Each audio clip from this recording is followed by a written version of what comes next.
The next test we're going to do is our R4 5.56 caliber rifle.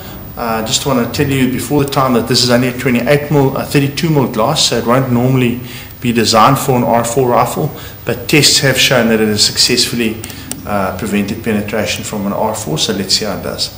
Ready?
We've completed the test with a 5.56, which is an old assault R4 rifle.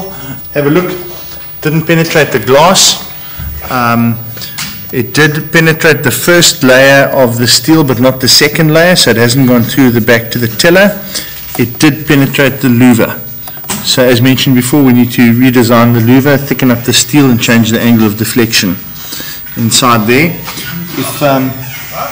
If we go lower down here, we can see where we shot it with the R4 but no penetration, and the same over here. What we also just did, interestingly enough, is we just tested on 3mm steel, and the R4 went all the way through the first layer as well as through the second layer. 9mm, 357 and 44mm didn't penetrate. If you have a look around here, if you can get in there with the camera, you can see there is where the R4 penetrated the 3mm steel.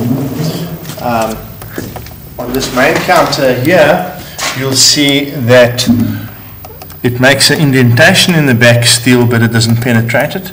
And if you go further down, you'll see over there as well, there's a dent, makes a dent, but there's no penetration to the tiller.